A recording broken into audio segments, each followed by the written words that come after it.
esa música no deja como de ser como evocativa, no sé, como que lo remite a uno o a una película, o a Asia, o a África, pero en todo caso lo pone a uno a pasear, Mauro. Es una escala oriental. Sí, claro que sí. Señores, bienvenidos a Cosmonauts Slowly. Clara María, ¿cómo estás? Hola, Iván. Feliz. Tenemos mucho arte hoy aquí en el programa. Tenemos mucho arte, maestro Mauricio. Buenas noches, Iván. Sí, vi mucho arte, ya estoy viendo. Hace más o menos un mes tuve la oportunidad en Bogotá de conocer a la señora Lía Pavón. Es una familia que tiene una empresa de pinturas, Tito Pavón, y me encantó la forma en que ellos están trabajando con los pintores de este país. Y me hice un propósito, dije, hombre, yo quiero empezar a invitar pintores, quiero empezar a invitar artistas. Bravo. A Cosmonauts, porque me parece que son, además de los músicos que hemos trabajado, son unos personajes maravillosos que se han encargado de escribir la historia de este país, de escribir sus sentimientos como los poetas y de una manera maravillosa. Entonces, hoy para empezar, pues les tenemos un artista que estábamos viendo un poco, no sé si nos puedan devolver un poco también las imágenes. Trajimos al maestro Aníbal Gil. El maestro Aníbal Gil, bienvenido a Cosmonauts, maestro. ¿Cómo está? Muy bien, muchas gracias. Encantado de estar por acá. Maestro, en este momento sabemos que usted está haciendo una exposición en el Museo del Castillo, ¿cierto? Sí. Y digamos que usted tiene una carrera bastante extensa. Usted, leía yo que nació en Don Matías, ¿cierto? Exacto. Y se vino a una temprana edad para Medellín a vivir a los 15, 16 años. Sí. ¿Y cómo fue su preparación como artista, maestro? Bueno, la inquietud como artista es desde pequeño. Desde que yo me conozco, yo sentía la necesidad de expresarme gráficamente. Yo dibujaba en el campo que viví un tiempo, en las barrancas, en el suelo. Verdaderamente nacía una pasión, algo que yo no podía controlar. Okay. Casi que me diferenciaba un poco de los muchachos del entorno, porque ellos estaban jugando con una cosa a la otra y para mí era importante fijar la mente en algo gráfico. Correcto. Esto me fue determinando de una forma increíble. ¿Y qué se imaginaba y qué quería pintar? No, es una necesidad interior, era como siendo niño jugar. Explorar. Era como quedarse jugando todo el día. Jugar. Pero yo me daba cuenta que este juego era algo especial, porque yo me sentía sumamente bien, yo me sentía como en el aire.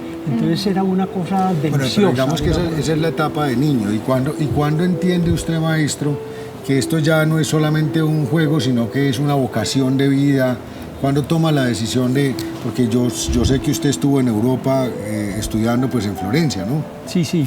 La decisión la tomé a los 18 años. Yo empecé a estudiar con un profesor, Rafael Sáenz, y ligero me di cuenta que yo necesariamente tenía que estar en la pintura. Okay. Entonces tomé la determinación con un amigo que también iba a las clases. Convinimos un día, bueno, vamos a ser genios, pero dediquémonos al arte, pase lo que pase.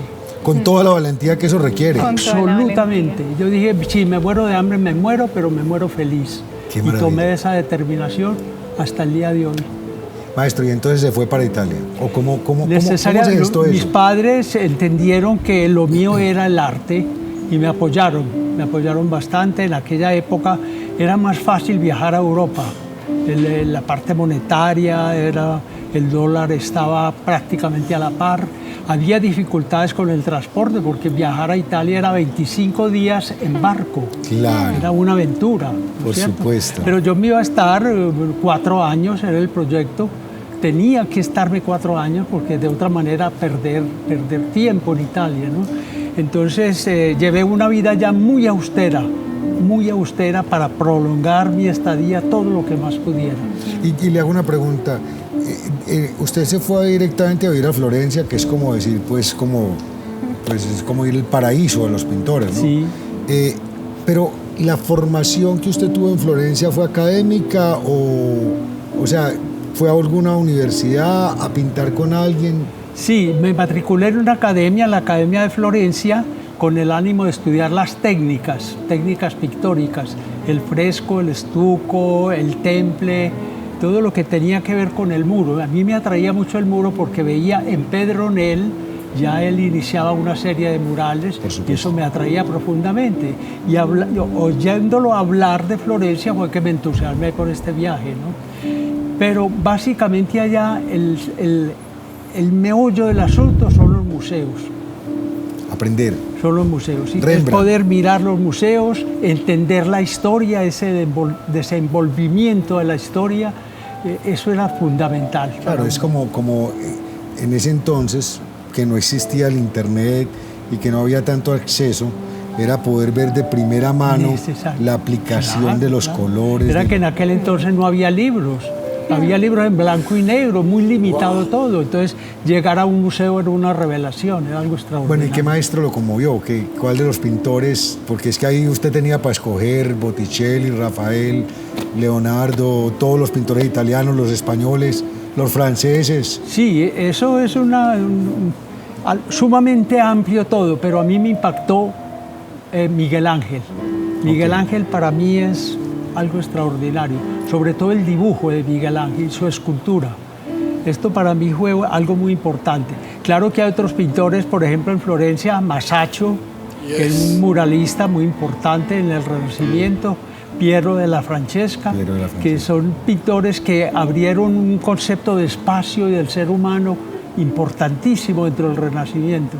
El mismo Giotto, que en un principio él también abrió caminos importantísimos.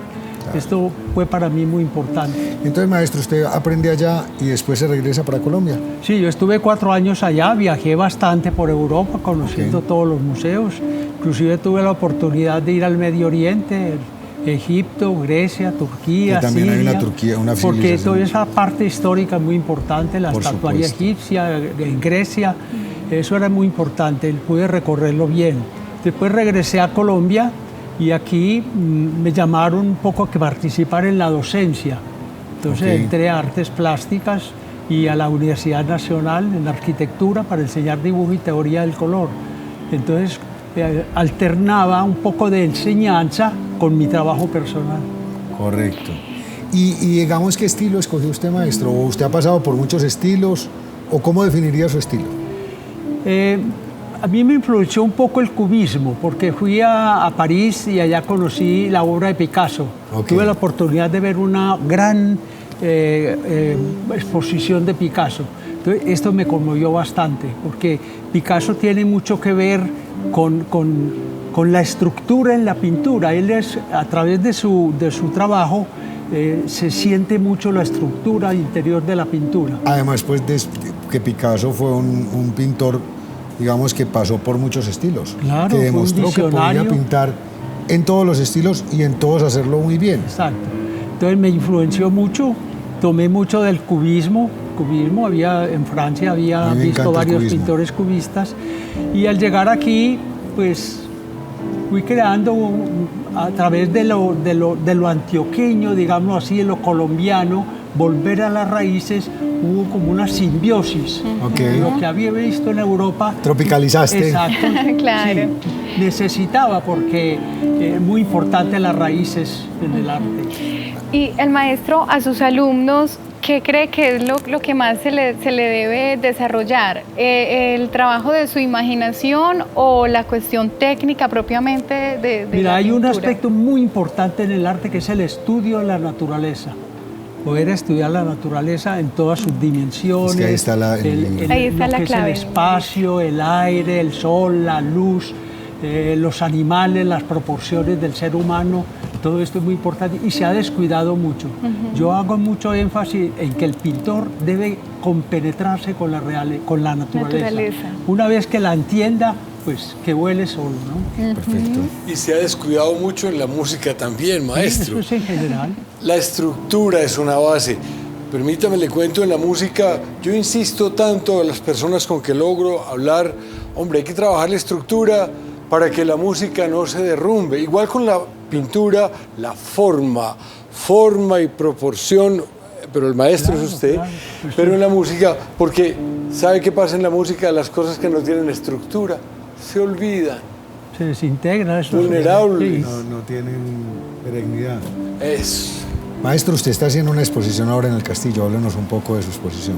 Sí, la exposición cobija dos aspectos. Uno es el dibujo. Siempre me ha apasionado el dibujo. También tuve una época de grabado. A mí me tocó abrir el campo del grabado en nuestro medio. Sí. Y hay una técnica muy antigua que he retomado, que es el temple. Es el color mineral en polvo, se mezcla ese que estamos con el viendo ahí. huevo.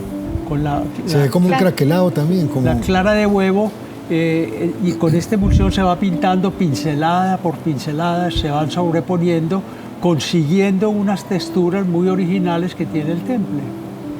Yo veo una cosa clara, y es que usted es un hombre que ha disfrutado la vida plenamente, porque desde que estaba muy joven fue valiente y optó por lo que quería verdaderamente ser. Sí, realmente. No, yo me considero un privilegiado porque yo no veo la hora que amanezca para empezar a trabajar. Es una dicha, es un gusto, es una ilusión, y así todos los días. Entonces, este trabajo diario produce una felicidad extraordinaria. Y nosotros también somos unos privilegiados de que usted haya querido venir aquí a compartir con nosotros, Con mucho maestro. gusto, muy amable. Es un placer, muchas gracias por acompañarnos. Con mucho gusto.